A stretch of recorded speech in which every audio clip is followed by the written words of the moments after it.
Hello and welcome to another episode of Texas River Legends. In this episode, we're going to be going river fishing for some big, giant carp. So let's do it.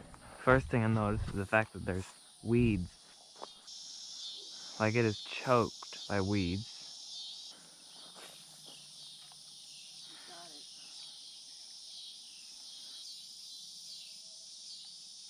Oh. Oh. Oh. Got a carp at least. Yeah. Oh yeah.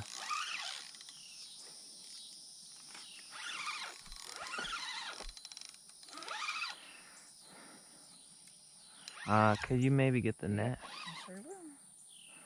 He's not big.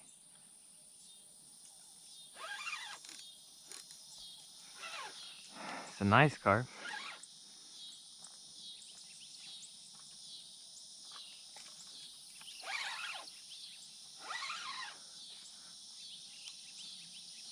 He's trying, but he's both little, well, he's both relatively small. And he's just, he's not fighting at all. He's not really fighting much. Too fat. Too hot, probably. Yeah. Oh, he didn't like that. You called him fat. He got mad. He's also little. Okay, you might want to put it in the water. I'll try to pull him right over the net. Come on, man. Okay. I see ya. Alright. You saved his fight to the end. Yeah. Is your thing on? Yeah. He's gonna try. So, here it goes. There we go. Oh. Did you hear him burp? You fought too hard, coughed up all that corn. Right. Okay, well,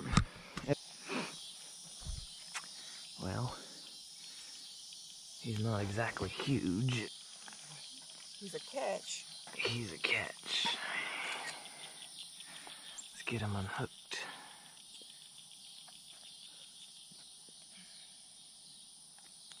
Common carp. He actually bled. He's not a bad fish. He's not a bad fish by any means. No.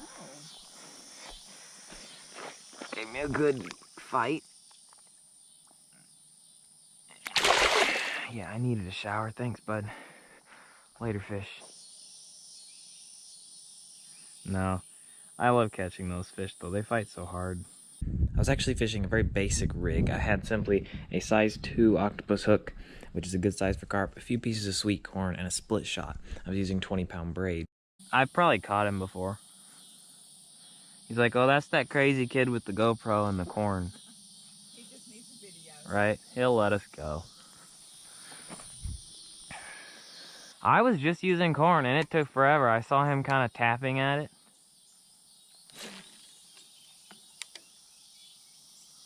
It's about where my chum was. I saw him messing with it, and, you know. Well, I thought it was a sunfish, and I thought maybe it might be a carp. I'm gonna just throw out some plain corn. See what that does. So here what you see me doing is I'm actually chumming some sweet corn out into the water, throwing it out, kind of covering the area I'm fishing to help bring the carp in. I was actually using a pack bait and sweet corn in this trip, which is what I usually use for carp. Wow, I covered that whole area.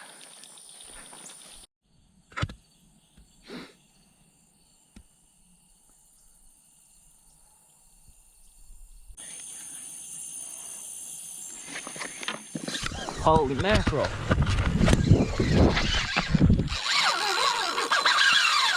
This is a giant fish. Holy mackerel.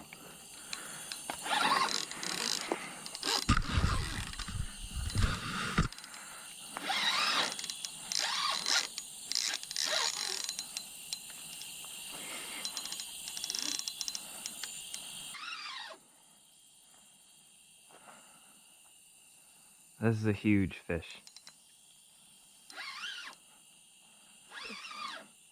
This might be the fish me and Davis lost.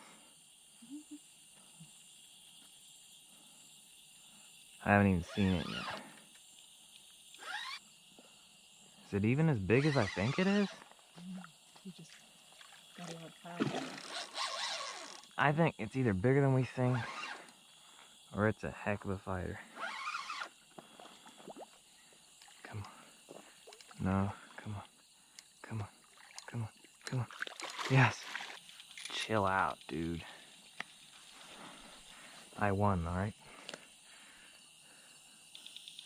Okay, hang on. Where'd it go?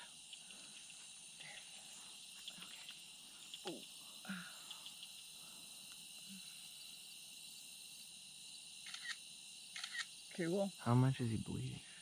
Not too Okay. bad. Okay, so here's what I want to do. What you see me doing here is I'm actually using line to measure this fish, which will allow me to get a estimated weight for this fish. Basically what you want to do is take a piece of line, measure from the tip of the nose to the tip of the tail. That'll get your length. You can then measure that at home, and then wrap a piece of line around. You can get the girth of the fish, and then you just take length times girth divided by 800, I think, and that will give you an accurate idea of the weight of the fish. And it also does not harm the fish. Big carp you do not want to use scales on. Just use that method, get an estimated weight. It's pretty accurate, and it's much safer for the fish, but you gotta have good fish care. You can't just pull a big fish out of the water, let it flop around on the ground, bang it all up, and get a bunch of pictures, weigh it. You can't, and then flop it back on the water and expect it to swim off. You can't do that. You got to take care of these fish, otherwise they will die. So what you got to do is when you get the fish, land it, net it, keep it in the water until you're ready to take it out, then pull it out, work quickly, get the hook out, get a couple good pictures, then get the length and girth, and release it, but don't just put it back in the water. So what you can see here is I'm actually reviving this fish. You have to do this with big fish, or even small fish if they fight really hard. You gotta revive the fish, whatever kind of fish it is. So what I'm doing is I'm holding the carp, pushing him back and forth in the water, making sure he's in the water, getting water through his gills, and I'm moving his tail back and forth. That'll help kind of get him kicking so he can start swimming off. But if I were to let go of him, he'd turn upside down and probably die. So you can't just push these fish back out in the water and expect them to recuperate. You have to revive them. You gotta have good fish skills, otherwise they'll die. So take care of big fish when you catch them. Come on. Come on. You're good. Let's go. There we go. He's kicking. He's kicking. You're going. Come on. Kick your tail. Let's go. Let's go. You're right. Come on. You ready? No. There we go. There we go. There you go. You alright?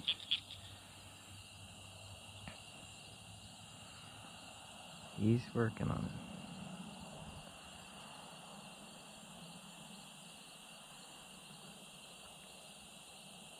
There we go. Nice. Perfect. Good release, which is what we want. Thank you guys so much for watching. If you enjoyed the video, be sure to subscribe, like, comment. I'm working on growing this channel, so stay tuned for some more fish awesomeness. And thanks for watching. Get out there, catch some more fish.